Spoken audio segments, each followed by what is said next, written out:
높은 다리를 건너는 당신의 심장은 두근두근 뛰고 있습니다. 빨라진 심장은 공포 때문일까요? 아니면 방금 마주친 멋진 이성에 대한 설레임일까요? 흔들다리 효과로 알려진 이런 심리 현상은 인간이 느끼는 감정이 뇌가 신체 상태를 해석해 내놓은 결과물이라는 것을 알 수 있게 해줍니다. 1974년에 실시된 한 실험을 보면 불안정하고 높은 다리를 건너온 남성 참가자들이 실험 중 만난 여성 연구원에게 더 많은 관심을 보인다는 것이 밝혀졌는데요. 연구자들은 이 현상의 원인을 남성 참가자들의 뇌가 심장 박동수 증가를 공포가 아닌 설레임으로 해석했기 때문이라고 결론지었습니다. 이러한 현상은 남성에게서만 나타난 것이 아닙니다. 실험 내용은 조사원이 이성을 만나 몇 가지 조사를 한 후 나중에 문의사항이 있으면 연락을 하라면서 자신의 연락처를 주었더니 높은 위치에 있는 흔들리는 다리에서 만난 사람들이 평지에서 만났던 사람들보다 많이 연락을 해오더라는 것이죠. 이러한 현상이 일어나는 원인은 교감신경이 흥분한 상태에서 활발하게 분비되는 아드레날린 때문이라고 하는데요. 우리의 뇌는 아드레날린이 주는 신체적 각성 상태의 원인을 공포 때문인지 호감 때문인지 잘 구분하지 못한다고 합니다. 활동성 높은 운동을 한 후 호흡이 가팔라지기만 해도 흔들다리 효과가 유도된다고 하니 가까워지고 싶은 사람이 있다면 같이 운동을 하면 좋겠죠. 이렇게 몸의 상태가 감정으로 해석된다는 설명으로 유명한 이론에는 제임스 랑게 이론이 있는데요. 이 이론에 따르면 우리가 느끼는 감정이 실제로는 우리 몸의 생리적 반응을 뇌가 해석한 결과라고 합니다. 예를 들어 두려움을 느낄 때 우리는 먼저 무언가 두려운 것을 보거나 생각하고 그 결과로 심장이 빠르게 뛰면서 땀이 나고 호흡이 빨라진다고 생각할 수 있습니다. 하지만 제임스 랑게 이론에서 주장하는 감정이 발생하는 순서는 심장이 빨리 뛰는 것 같은 신체의 생리적 반응이 먼저 일어나고 그 후에야 뇌에서 빨라진 심장박동을 공포라고 해석한다는 것입니다. 결국 우리의 감정은 단순히 머릿속에서만 일어나는 것이 아니라 신체의 물리적 반응과 밀접하게 연결되어 있다는 것을 알 수 있습니다. 그러니까 다음에 높은 다리를 건널 일이 있다면 심장박동을 잘 느껴보세요. 공포일지도 모르지만 또 다른 감정일지도 모르니까요.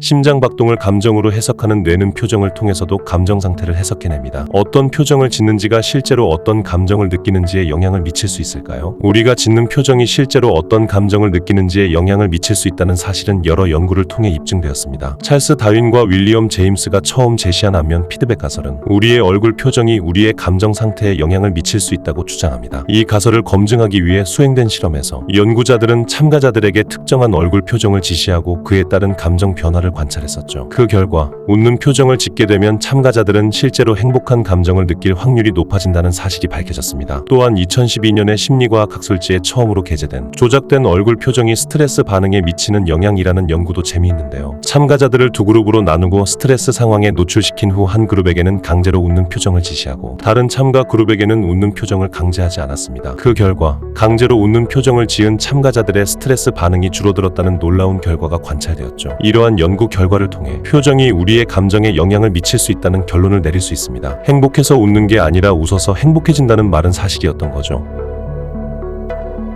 중요한 결정을 할 때는 감정보다는 이성에 따라 판단해야 한다라는 말 들어본 적 있나요? 이 말은 감정이 논리적인 결정을 방해하며 올바른 판단을 이끌어내지 못한다는 생각을 나타내고 있는데요. 언뜻 보면 그럴듯해 보이지만 최근 신경과학의 연구 결과를 보면 100% 맞는 말은 아닌 것 같습니다. 왜 흔히 쎄한 느낌이 든다고들 하잖아요. 이 느낌이 바로 지금부터 설명할 신체 표지라고 할 수 있습니다. 안토니오 다마시오의 체감 표지 가설에서는 감정은 결정 과정에서 중요한 정보를 제공하는 신체적 반응인 체감 표지를 생성한다고 합니다. 예를 들어 우리가 과거에 어떤 음식을 먹고 탈이 난 경험이 있다면 다음번에 그 음식을 볼 때 우리의 뇌는 이전의 불쾌한 경험을 회상하고 감정적인 반응을 생성해서 그 음식을 보기만 해도 불쾌한 느낌이 들도록 합니다. 살면서 경험한 것들을 토대로 우리가 그 기억을 제대로 분류하기도 전에 몸이 특정한 것들을 모아서 기억하고 있다가 어떤 감정을 만들어내 올바른 선택을 하도록 돕는다는 것이죠. 이렇게 의사결정 과정에 어떤 감정을 생성하는 것을 신체 표지라고 하며 신체 표지는 특정 상황이나 결정에 대해 감정적 정보를 제공해서 어떤 느낌을 주기 때문에 의사결정 과정에서 꽤 도움이 될 수도 있습니다. 결국 감정은 우리의 결정을 방해하는 요소가 아니라 오히려 우리의 의사결정을 돕는 중요한 도구라는 것을 알 수 있습니다. 어떤 결정을 할 때 이성적으로는 아무런 문제가 없지만 뭔가 쎄한 느낌이 든다면 자신의 감정을 잘 들여다보세요. 몸이 뭔가를 눈치채고 여러분에게 말을 걸고 있는 걸 수도 있으니까요.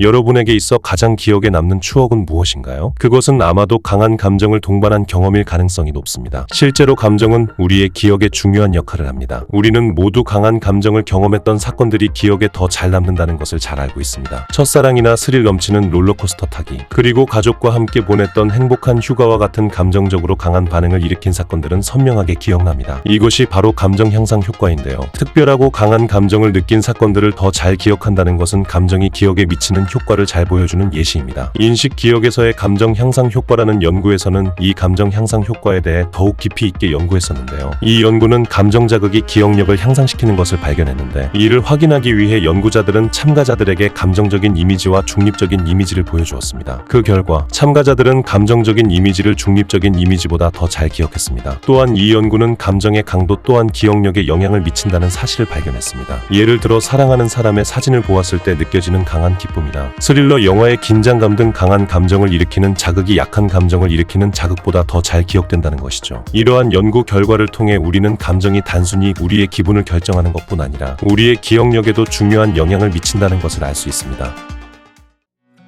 우리가 실제로 위험한 상황이 일어나 두려움을 느끼면 어떻게 될까요? 두려움은 생존을 위한 중요한 감정입니다. 우리가 두려움을 느끼면 뇌의 편도체 부분이 즉각적으로 활성화되며, 활성화된 편도체는 위험 상황을 빠르게 대응하기 위해 호흡 증가와 심장 박동이 증가되는 신체적 준비와 아드레날린 같은 호르몬을 분비시켜 정신적 각성 상태를 유도해 위험 상황에 더 집중할 수 있도록 합니다. 예를 들어 불이 난 건물에서 불이야라는 외침과 함께 화재 경보기가 울린다면 심장이 뛰고 호흡이 증가하며 두려움이라는 감정이 생성됩니다. 두려운 감정은 곧바로 편도체를 활성화시켜 위험한 상황에 벗어나기 위한 각성 모드가 시작되죠. 이때 분비되는 아드레날린 같은 스트레스 호르몬들은 인지 능력을 강화시키고 통증 감각을 줄여서 신체적 손상을 미리 준비하기도 합니다. 이처럼 두려움이라는 감정은 우리가 위급 상황을 효과적으로 대응하는 데 도움을 주는 감정입니다. 하지만 현대사회에서는 과거 수렵 채집을 할 때처럼 생존에 위협이 되는 상황이 많지 않습니다. 그럼에도 뇌의 진화는 사회의 변화에 따라오지 못했기 때문에 필요 없는 상황에서도 두려움이라는 감정을 과도하게 자주 만들어내고 편도체를 활성화시키곤 하는데요. 이처럼 자주 과도하게 발생하는 편도체 활성화는 불안장애나 공황장애로 이어질 수 있습니다. 또한 끊임없는 두려움 상태는 우리의 신체를 지치게 하고 면역 시스템을 약화시키며 잠재적인 건강 문제를 초래할 수 있습니다. 따라서 두려움의 작동 원리를 이해하고 관리하는 것이 필요하겠죠. 편도체가 과도하게 활성화되는 것을 예방하는 것은 깊은 호흡이나 명상 같은 편도체를 안정화시키는 훈련을 통해 가능하다고 하니 알아두면 좋겠죠.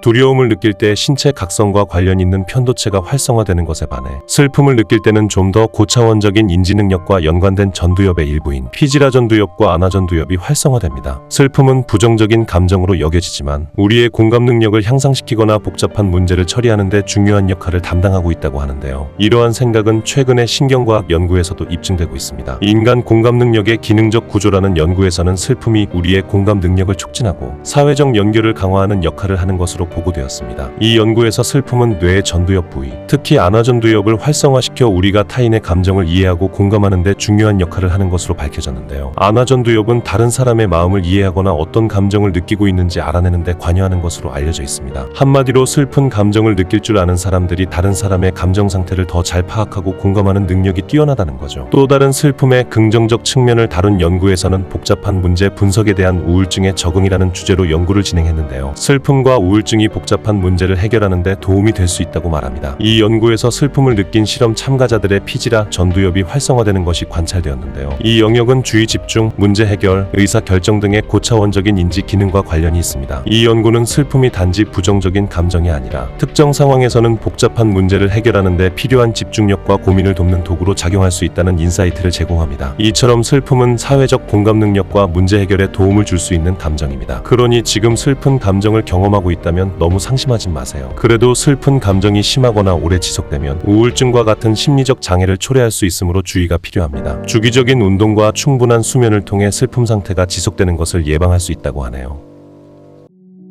장은 두 번째 뇌로 불리는데 그 이유는 장이 자체적인 신경계를 가지고 있고 뇌와 정보를 주고받기 때문입니다. 이런 장과 뇌 사이의 연결은 우리의 감정을 조절하는 데 중요한 역할을 합니다. 사이코바이오틱스와 박테리아 장뇌 신호의 조작이라는 연구에서는 우울증 환자들이 특정한 장내 미생물 환경을 가지고 있는 것이 확인되었는데요. 우울증 환자들은 종종 장내에서 페칼리박테리움과 코프로코커스라는 두 가지 유익한 미생물 종이 적은 것으로 나타났습니다. 이 두 미생물은 장에서 중요한 역할을 하며 불안이나 우울감을 느끼는 사람들 사이에서 일반적으로 이 두 미생물이 눈에 띄게 부족한 것이 관찰된다고 하죠. 그렇기 때문에 우울증 환자들의 장 건강을 개선하면 감정 상태에도 긍정적인 영향을 미칠 수 있다고 하는데요. 고섬유질 음식을 섭취하거나 프로바이오틱스를 복용하는 것을 고려해 볼 수 있습니다. 이는 장 건강을 향상시키고 우울한 우리의 감정 상태를 개선하는 데 도움이 될 수 있습니다. 이처럼 우리의 감정 상태는 뇌와 장 사이의 상호작용에 의해 크게 영향을 받습니다. 장에서 생산되는 물질들이 우리의 뇌에 영향을 미치며 우리의 감정을 변화시키기도 하죠. 따라서 우리가 흔히 말하는 감정 조절은 단순히 의지만 가진다고 충분하지 않다는 걸 알 수 있습니다. 그리고 단지 우울한 감정을 느낄 때만이 아니라 일상적으로 장 건강을 챙기는 것이 감정 관리에 중요하다는 것을 기억해야 합니다. 뭔가 불쾌한 감정이 지속된다면 우리의 두 번째 뇌인 장이 우리에게 중요한 메시지를 전달하고 있을 수 있으니까요.